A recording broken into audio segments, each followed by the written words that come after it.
Om Shanti, Shanti, Shanti.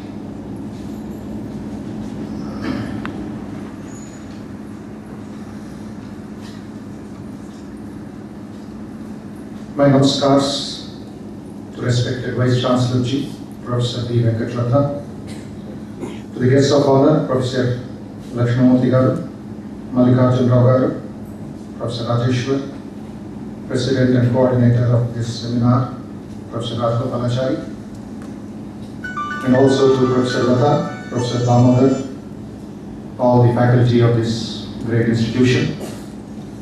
My namaskars, greetings to all the paper presentation professors who have come from different universities and also the young students here. It's indeed an honor and a privilege to be invited by Professor Rajgopalachari and also our good friend and devotee, Professor Sumita Roy of Osmania University, for asking me to come over here for this short time this afternoon and share some thoughts. I've not come here to give an address or a speech or a talk on an important theme, Bhakti literature and social reform, under the auspices of the UGC. It's a very, very profound, very vast and a very high-level topic. It is just like trying to measure Mount Everest with a 16 scale. And it is not possible to measure Pacific Ocean with a spoon. So we are all spoons in nature, we are all small 6-inch scales trying to measure the vast gamut of Bhakti literature of the country. Because we have not specified whether it is Bhakti movement of Maharashtra, Bhakti movement of Andhra Pradesh or Karnataka or Kerala or any place, any region. Bhakti literature as a whole is just a cosmos, it's a macrocosm, it's a Brahmanda that we are trying to deal with. And I'll just start off my address with a small story which happened in Tamil Nadu during the Nayan Mass time, 63 Nayan Mass, all of you know it. One of them was a great Bhakta, Shiva Bhakta by the name Pusala Nayanar, a very poor man, hardly any money for himself, begging, living under trees and in the Shiva temples. He got a sudden idea, a desire to build a Shiva temple for his Ishtadevata. But no money, absolutely bankrupt. When he mooted this idea to people in the village, they laughed at him, ridiculed him, made fun of him. Beggar, hopeless fellow, this useless fellow, he wants to build a Shiva temple. What are you talking? You are a mad fellow. But he had a shock absorber in Shiva. He did not succumb to the pressure, did not cry, did not get depressed. He said, all right, if you are not going to help me, if you are not going to encourage me, no problem, I am going to build a Shiva temple. And he decided to build a Shiva temple. And where did he build the Shiva temple? The story says, he started building the temple in his heart. He said, I don't have money, I don't have land, I am not the zamindar, nor the jagirdar, nor the collector. I have a heart, a pure heart, which Shiva will accept. So believe me, the story says he became the engineer, he became the surveyor, he became the mason, he became the supplier, he became everything that is required for building a temple. Went on and on and on for 3 years, 4 years, and his inner temple came up to the Gopura. Kumbhabhishekam has to be done, temple opening has to be done. He saw the Panchika, he saw the Nakshatra and said, so and so date, so and so time, I will open this temple for my Ishtadeva, the Mahadeva Shiva. And what is the interesting part of the story, the Maharaja of Tamil Nadu at that time during Madurai district, he also started building a temple, not in his heart but in the kingdom. A physical temple he was building because he is the Maharaja, he has got the money, he has got the power, he has got everything. And that also is coming up to the level of the Gopura.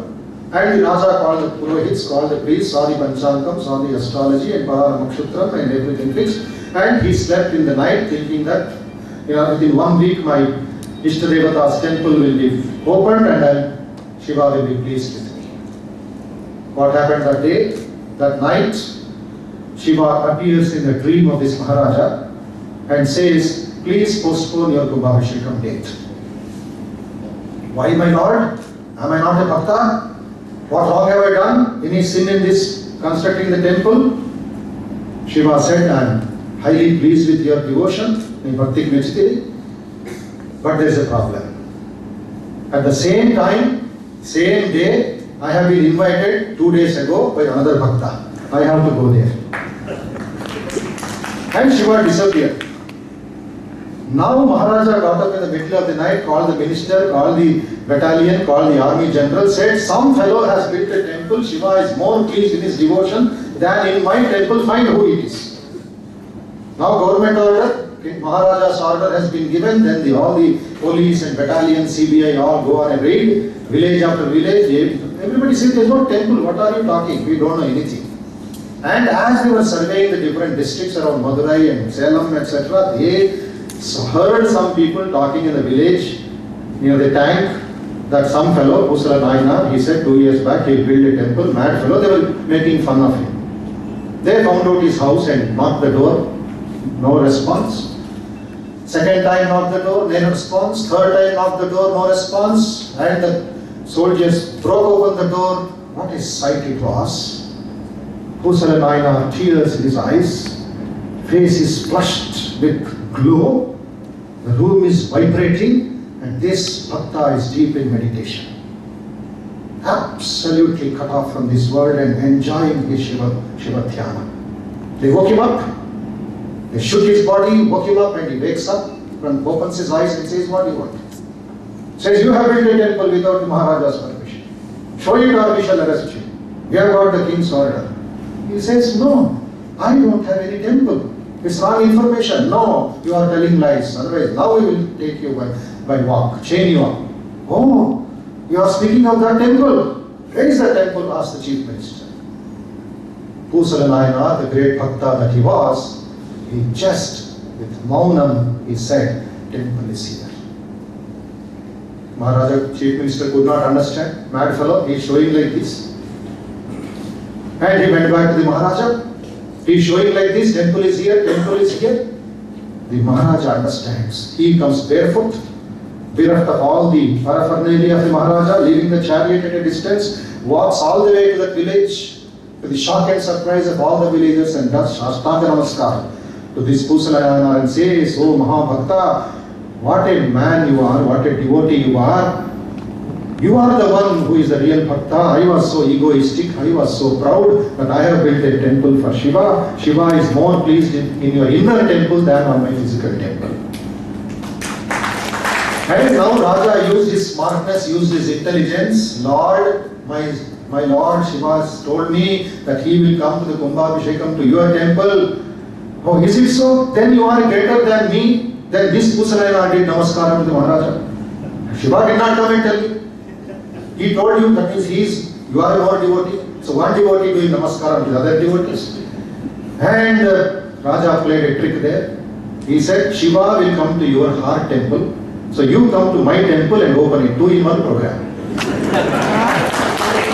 This is the smartness of the Maharaja and the devotion of Pusala Naina. He becomes the chief priest and does the Kumbhabhisheka. Indirectly Shiva also is there and the Raja's work also is over and Pusala Naina attains moksha. Shiva takes it to Kailasa. What I am trying to tell you, Sri Ramakrishna says beautifully, there are so many kinds of bhaktas in the society.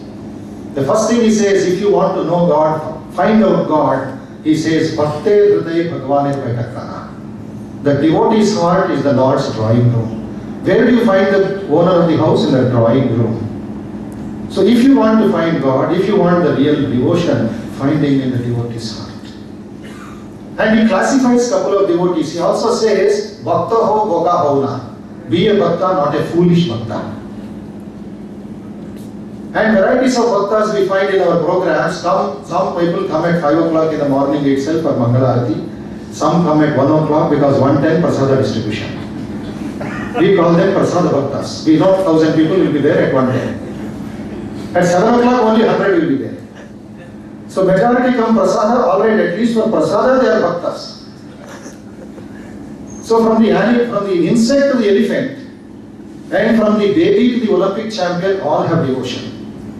And some great person told me, even Nastikas have devotion. In what? Telling that there is no God. Going on thinking no God, no God, no God, they are thinking of God only. It is not, I have not come for debate. I am just telling you, devotion is your breathing. Devotion on God, or devotion on wealth, or devotion on your bank balance, or devotion on your mobile phones, devotion on name and fame, because Sri Ramakrishna was confused. Because people are telling you are a mad fellow, you are a mad fellow, you are a mad fellow, because every day evening, as soon as sunset is over, mother temple bell is ringing, Arati is ringing, he used to knock his head on the floor and say, Mother, Mother, Mother, where are you, Mother? People thought, poor Anatha, he is orphan. His physical mother has left him and gone. That is why he is crying, Mother, Mother, Mother. And mad fellow. And somebody said, am I really mad?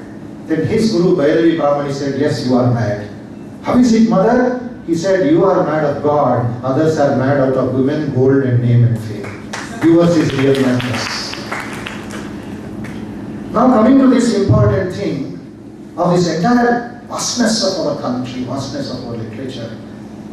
And before I proceed, I just like to remind all of you that organizing such a themed program, themed seminar of Bhakti, literature, Bhakti movement, and linking up with social reform at a time when there is a volcanic kind of situation in the country. At a time when Mother India is weeping because of the assault that we are giving on Mother India, in the form of corruption, in the form of all sorts of malpractices and crimes and women being insulted, and Mother is worshipped as Bhadrakali in Warangal and Kanakadurga in Vijayawada, and Mother is being assaulted. Mother India is weeping thousands and just outside the streets. And this year, 2013, happens to be Vivekananda's 150th birthday anniversary. Kashmir to Kanyakumari celebrations are going on. And Swamiji was the foremost thing of how they did not belong to the high caste, so-called Brahmin caste, etc. Potters, weavers, cobblers, watchmen, Narayana, Shiva, everybody would come down from Vaikuntha, from Kailasa to sit with them and listen to their songs. This is where Vyada Gita comes in the Mahabharata also. A sacred country. We worship the broomstick. We respect Lakshmi as well. It is not just Dapu. It is welfare. It is auspiciousness. That brings Mangala to the society. But because knowledge is not combined with Lakshmi, today Alakshmi has come in the form of corruption. 9,000 crore rupees lost in corruption from 1947, 15th August to December 31st, 2012. And all of them are great bhakta. And I can see God with eyes opened in the image and decorate him and alankara him, arati to him. Tons and tons of money on him. Cannot I see God with eyes opened who is asking for a little morsel of food? Read the lecture Swami Vivekananda gave when he was speaking in Rameshwaram after his visit from America. Hundreds of beggars outside the Rameshwaram temple. Swamiji had a Rameshwara darshan, comes out and cries. He says, here is Shiva, who is asking for food and asking him to wipe his tears. That is the real worship. That is the transformation we expected. And the highest brains of Upanishads and the Gita, but we have no hands to apply it in practice. That is why religion per se is not at fault. It is the practitioners of religion that is at fault.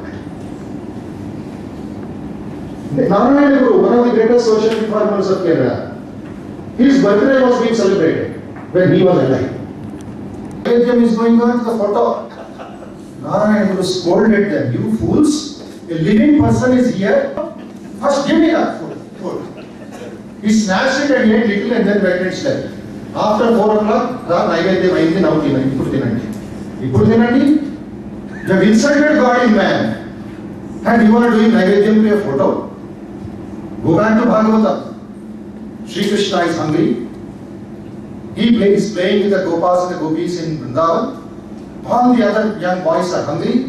They see a smoke in the mountain areas. All of them go and there is smoke. Yajna is going on. If Yajna is going on, lot of nice eatables are there. These boys are saying, Krishna, Krishna, we are hungry, what to do? Krishna says, go, worship is going on, Naivedyam must be there. Go and ask Naivedyam is over till the Arati is over. They come back and say, we are not giving, we are very hungry, what to do? Then Krishna, the intelligent Lord that he was, he says, don't go to that men, they are heartless fellows. Go backside, their wives are there, mothers are there. Tell them one word, Krishna is hungry, they will bring everything to you. This is practical Vedanta. That bhakti which is being adored and which we cry, we have wept long enough in the temples. We have wept long enough in images. But Swamiji says, stop this weeping and see God in man and bring the Jagat Hita into the world and make India strong and pure as it was. So this aspect of implementation of the bhakti idea in our daily life, in the schools, in the colleges, in the households, that is where we are lacking today as far as our application is concerned. We are very good in appreciation. We are very good in applauding, but very poor in applying and accepting. Immediately we bring all logic, all our buddhi inside and spoil the rhythm of life. Swamiji says, bhakti or love, as Sir said, love knows no fear. The first triangle of love, of bhakti, love knows no fear. The second triangle, love knows no bargaining. The third triangle, love knows no rival. When he said love knows no fear, few American ladies in America protested, Swami, we don't accept this. How can you say love knows no fear? And Swami said, I'll give you an example, mother. You're going all alone in a forest near New York. You hear a roar of a tiger. What is your reaction? I run away to save my life, Swami. Yes, okay. Next day morning, you are carrying your baby in your hands and you are going to Manhattan Street and a dog jumps on your baby. What is your condition, mother? That mother who protested said, I will give my body to the dog and save my baby. Love knows no fear. The love of the baby helps you to sacrifice yourself, and that is why I am telling love knows no fear. When there is a higher love, there is no fear. Bhadrachala Ramdas did not have any fear when he was imprisoned. And so many saints did not have any fear before the Maharajas and before the highest kings of that time, who were tyrants also. Buddha did not have any fear. Then Ramakrishna said, I am the child of the mother, why fear? Love knows no fear. Love knows no bargain. The kind of prarthana that we are doing today, only Mokku Kodam, Mokku Kodam, Mokku Kodam, that has no value today in this society. It is only I. And what kind of prayers? There is a humorous prayer that people have created. Oh Lord, bless me with a son. Why don't you stop there? Putra Kameshti Ekna, Putra Kameshti Prarthana is there. Oh Lord, bless me with a son. Okay, accept it. Bless my neighbor with a daughter. Why that kind of prayer? What kind of hypocrisy are we talking about? All the problems of making a child girl because this fellow will get good dowry. This is the foolish bhakti which Sri Ramakrishna declined. He says, Bhakta ho, bhoka ho na. The second, love knows no bargain. What can the child do? Does the child calculate? It just goes. Sri Ramakrishna says, I don't know mantra, I don't know tantra, I don't know. Najane dharma, najame pravritti. So just pray. What is prayer? Bhakti should be converted into Shakti. Ask 3 questions when you go to a temple and when you come out. Have I become better than I have gone inside? Have I become more pure than I have gone inside? Am I seeing the God in man as I have seen God in angels?